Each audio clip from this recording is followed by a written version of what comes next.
کار غوث اعظم نظر کرم خدا را سرکار غوث اعظم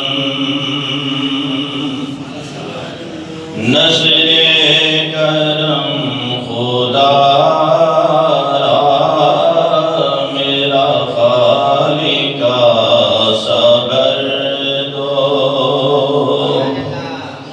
میں فقیر ہوں تمہارا میرا خالق سرکار غوث اعظم نظر کرم خدا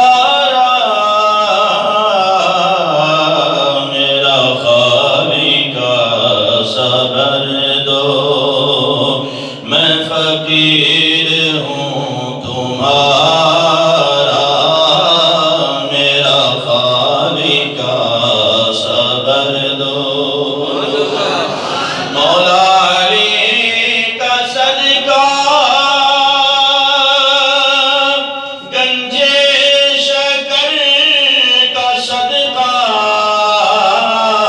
مولا علی کا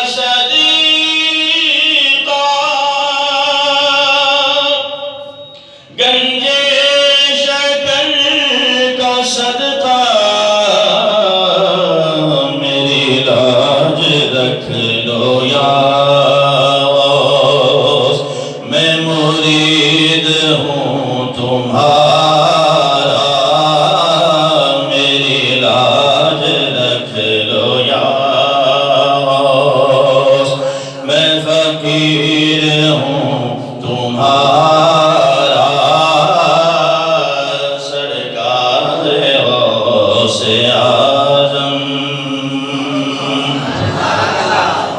بلند آواز سبحان اللہ حضور سیدنا شیخ عبدالقادر جیلانی رضی اللہ تعالیٰ عنہ کا مثال باغمال ہے اس ماہ مقدس میں اس حوالے سے آج اولیاء اللہ کی شان میں اور سیدنا غوث اعظم رضی اللہ تعالیٰ عنہ کی شان میں چند کلمات عرض کرنے اللہ تبارک و تعالیٰ ہمیں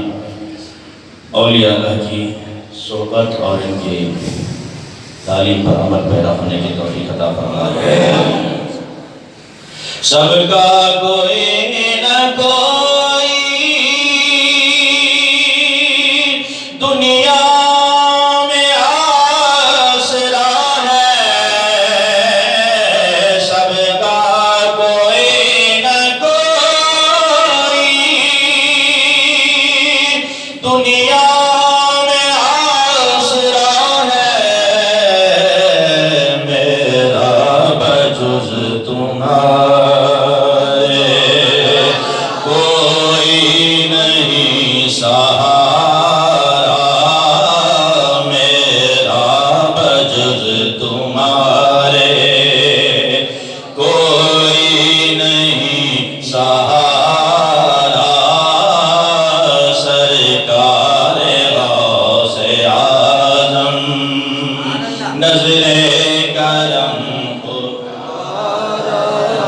میرا خالق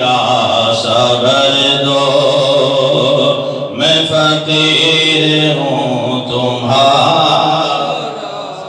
اور جھولی کو میری بھر دو ورنہ کہے گی دنیا جھولی کو میری بھر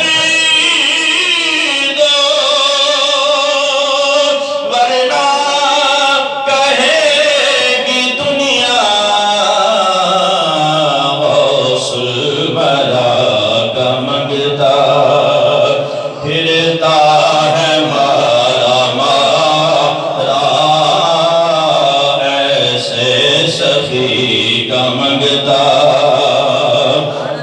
یہ وہ بارگاہ ہے جس میں استغاثہ خود سلطان باہو رحمت اللہ علیہ نے بھی پیش کیا ہے ہو سکتا ہے ذہن میں کوئی فطور پیدا ہو،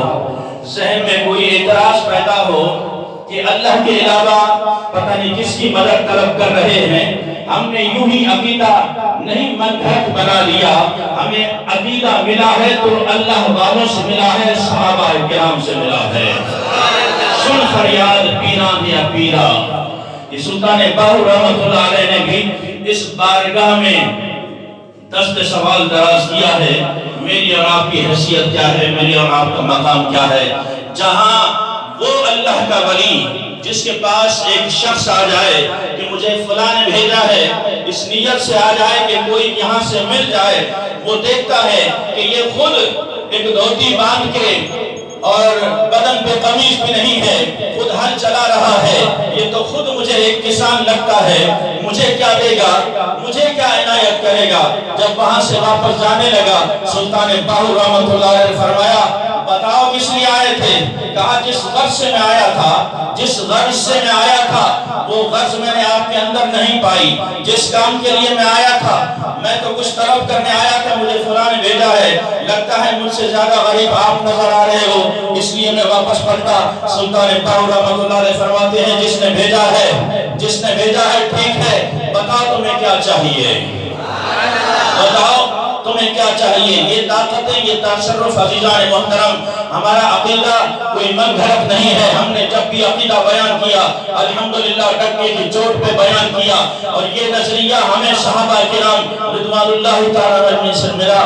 ہو سکتا ہے کوئی کہے کہ اللہ کے علاوہ کس سے مدد طلب کر رہے ہو، ہمیں تو اللہ سے مدد مانگنی چاہیے۔ بے شمار احادیث آپ کے سامنے رکھ سکتا ہوں، لیکن اس وقت کی نظارت کے مطابق ایک حدیث آپ کے سامنے بیان کر رہا ہوں۔ سیدنا حضرت ابو ہریرہ رضی اللہ تعالیٰ عنہ حضور کے صحابی ہیں، آکے عرض کرتے ہیں یا رسول اللہ صلی اللہ تعالیٰ علیہ وسلم مجھے نسیان کا مرض ہے، جو بات آپ سے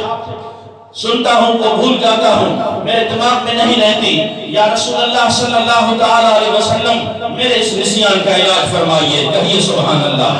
اب ابو ہریرہ کو چاہیے تھا کسی ڈاکٹر کے پاس جاتا، کسی طبیب کے پاس جاتا، کسی حکیم کے پاس جاتا، اپنے کانوں کا، اپنی سماعت کا، اپنے دماغ کا علاج کراتا، لیکن ابو ہریرہ کا عقیدہ بتا رہا ہے، نظریہ بتا رہا ہے کہ ہمارے نبی وہ نبی ہیں، ہمارے نزدی میں ہمارے ڈاکٹر اور ہمارے طبیب بھی خود نبی کریم علیہ السلام ہیں۔ تبھی عرض کی یا رسول اللہ صلی اللہ تعالیٰ علیہ وسلم مجھے قوت حافظہ چاہیے۔ میرے آقا علیہ السلام نے پھر یہ نہیں فرمایا کہ جاؤ کسی ڈاکٹر کے پاس، کسی طبیب کے پاس، کسی حکیم کے پاس، میں کیا کر سکتا ہوں، نہیں، میرے آقا نے فرمایا اے ابو ہریرہ پسار اپنا دامن پھیلا، اللہ اکبر، آپ نے دامن پھیلایا۔ میرے آقا علیہ السلام نے 3 مرتبہ ہوا اور فضا میں اس طرح خالی چلو بھر کے اس چادر میں ڈالتے گئے، ایک مرتبہ بھی ڈالا، دوسری مرتبہ بھی چلو بھر کے ڈالا، تیسری مرتبہ بھی ڈالا۔ اب دیکھنے والے دیکھ رہے ہیں، بظاہر کوئی چیز نظر نہیں آ رہی۔ میرے آقا علیہ السلام نے ارشاد فرمایا سمیٹ دے اسے، انہوں نے سمیٹا اور فرمایا اب اسے سینے سے لگا دے، سمیٹ کے جب سینے سے لگایا، اب ہوتا کوئی بدعقیدہ کہتا کہ رسول اللہ صلی اللہ تعالیٰ علیہ وسلم نے خالی ہاتھ جھڑک دیے دامن میں، یہ کیا ہو سکتا ہے، کیا ہو سکتا ہے، نہیں، صحابی کا نظریہ تھا یہ بظاہر تو خالی ہاتھ ہیں لیکن دونوں جہاں کی نعمتیں ان ہاتھوں کے اندر ہیں، دونوں جہاں کی نعمتیں، کونین کی نعمتیں ان ہاتھوں میں ہیں۔ ابو ہریرہ فرماتے ہیں وہ چادر میں نے سینے سے لگا لی، پھر تا دم مرگ مرتے دم تک میں نے رسول اللہ صلی اللہ تعالیٰ علیہ وسلم سے جو بھی بات سنی، میرے کمپیوٹر میں، میرے ذہن میں اس طرح نقش ہو گئی تھی کہ میں کبھی بھولتا نہیں تھا، میں کبھی بھولا بھی نہیں۔ یہ ایک حدیث ہے عزیزان محترم، اس طرح کی بے شمار احادیث ہے۔ سرکار دو جہاں صلی اللہ تعالیٰ علیہ وسلم کی بارگاہ میں مسجد نبوی کے اندر صحابی کھڑا ہو جاتا ہے، یا رسول اللہ کا سالی کا عالم ہے، بارش نہیں ہو رہی، اب مسجد میں کھڑے ہو کر صحابی سے پوچھنا چاہیے، اللہ کے گھر میں کھڑے ہو، اللہ سے مانگو، میں اس کی نفی نہیں کر رہا عزیزان محترم، میں عقیدہ بتلا رہا ہوں، دینے والا ذات، دینے والی ذات خالق کائنات کی ہے، وہ رب فرماتا ہے میں نے خزانے اپنے محبوب علیہ السلام کے ہاتھ میں رکھ دیے ہیں، جو مانگو گے محبوب کے دربار سے ملے گا۔ صحابی کھڑا ہو کے عرض کرتا ہے یا رسول اللہ بارش نہیں ہو رہی، قید سالی کا عالم ہے، دعا فرمائیے بارش ہو جائے۔ میرے آقا علیہ السلام نے دعا کے لیے ہاتھ اٹھا دیے، دعا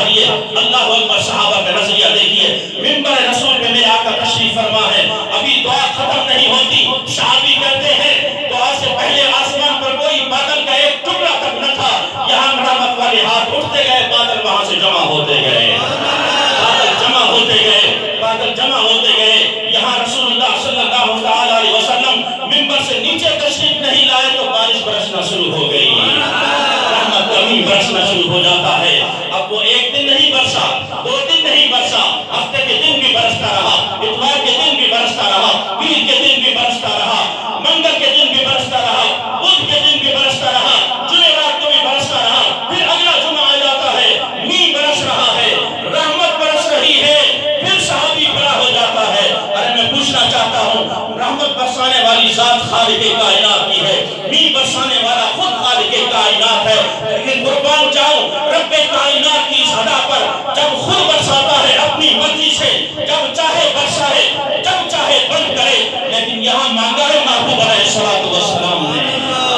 یہاں طلب کیا ہے اس کے محبوب علیہ السلام نے, مولا رحمت کا مین چاہیے, برسات چاہیے. فرمایا محبوب اگر مانگا تو نے ہے, اب بند کرانے کی استدعا بھی تو ہی کرے گا,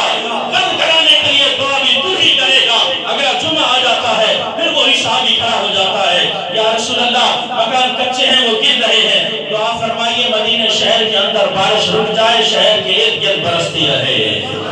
کیا ڈیمانڈ کر رہے ہیں صحابہ, کیا ڈیمانڈ کر رہے ہیں صحابہ. عزیزان محترم, کیا ان کو یہ نظریہ معلوم نہیں تھا, کیا یہ ان کو عقیدہ معلوم نہیں تھا. آج در نبی سے دور کرنے والوں, در مصطفیٰ سے ہٹانے والوں, عاشقان رسول صلی اللہ تعالی علیہ وسلم کو المدد یا رسول اللہ یا المدد یا غوث اعظم کہہ کر مشرک کہنے والوں, ذرا دھیان سے سن لو. بتاؤ تمہارے نظریے میں صحابی کیا ٹھہرا, مسلمان ٹھہرا یا کوئی اور چیز ٹھہرا؟ میں پوچھنا چاہتا ہوں خدا کی قسم, آج کبھی تو سوچ لیا ہوتا کہ ہم نے جس نبی سے لو لگائی ہے, اللہ تبارک و تعالیٰ نے سارے خزانے اس نبی کے ہاتھ میں دے دیے ہیں,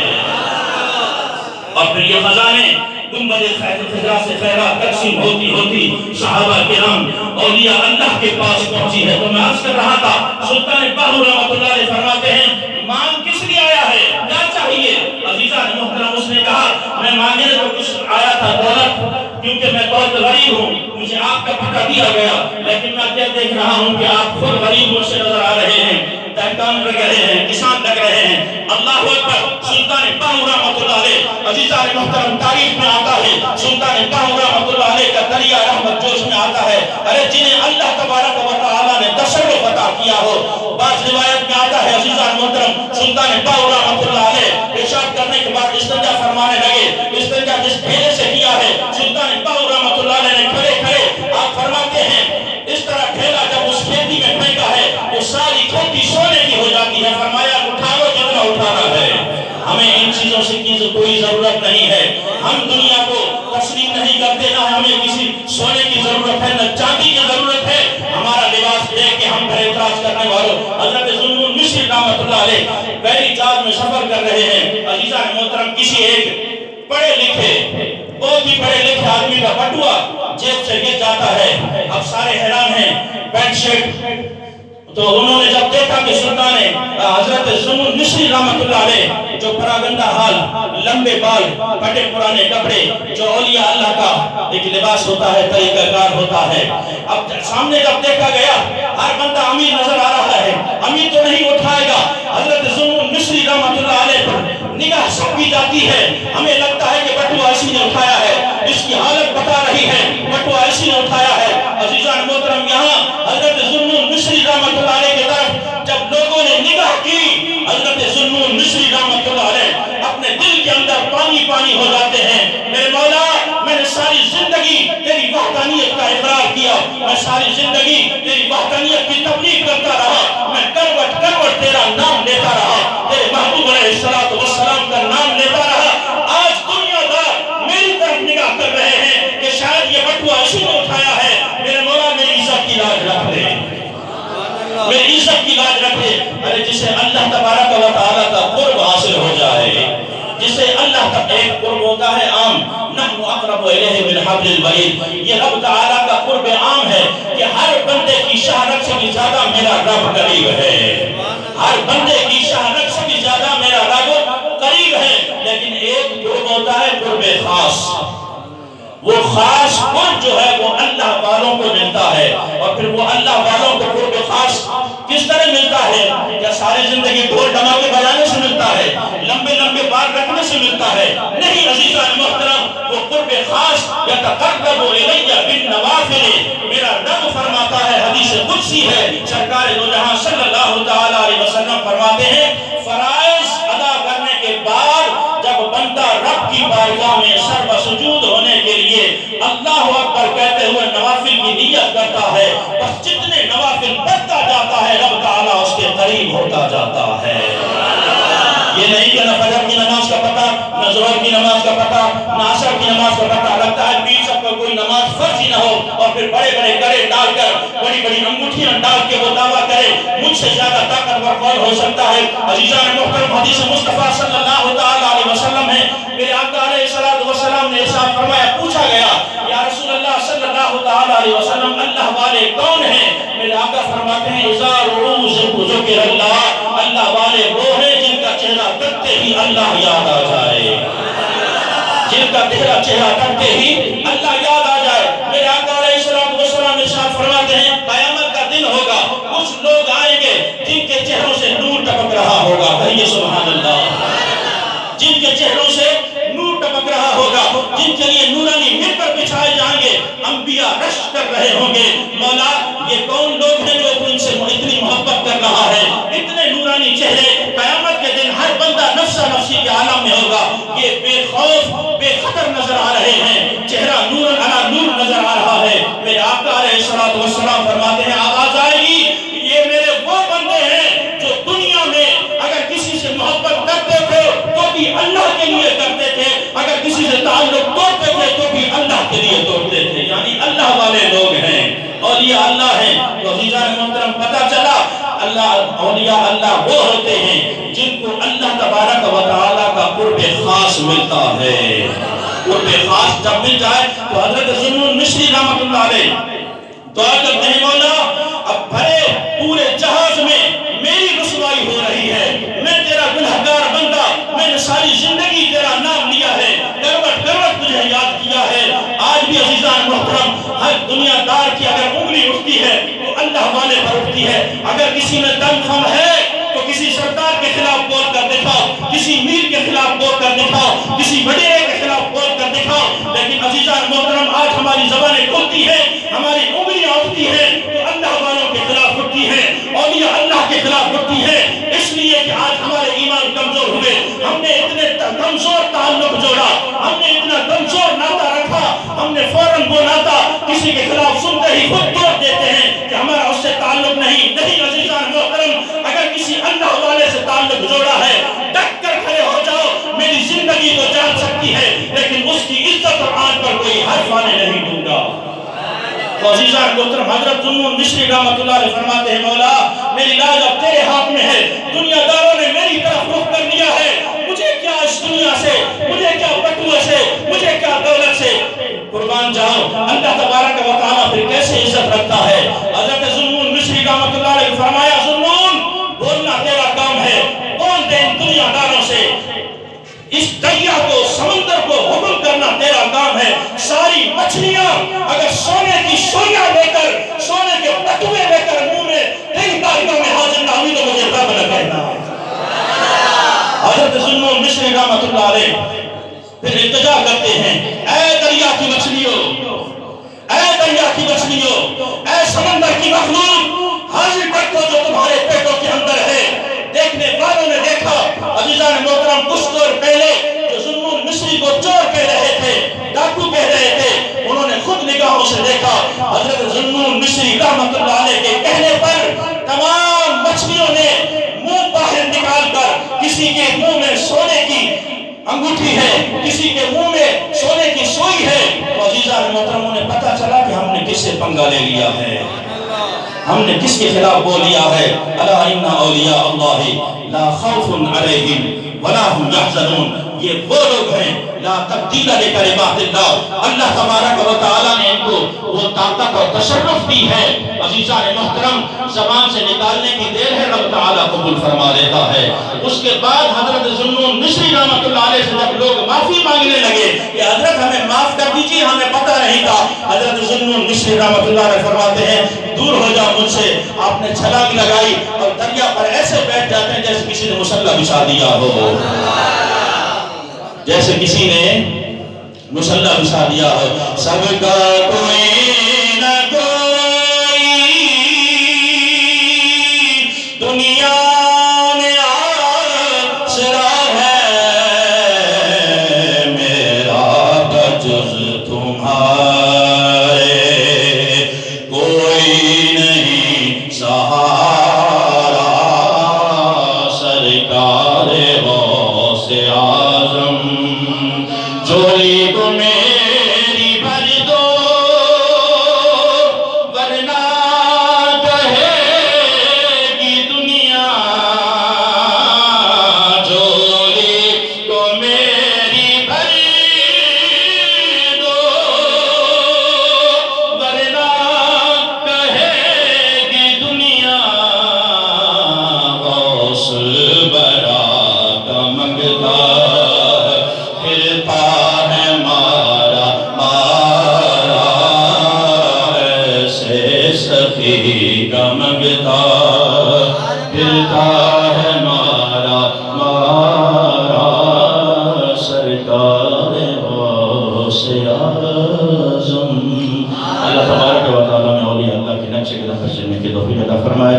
وآخر دعوانا الحمدللہ رب العالمین۔ جزاک اللہ سنت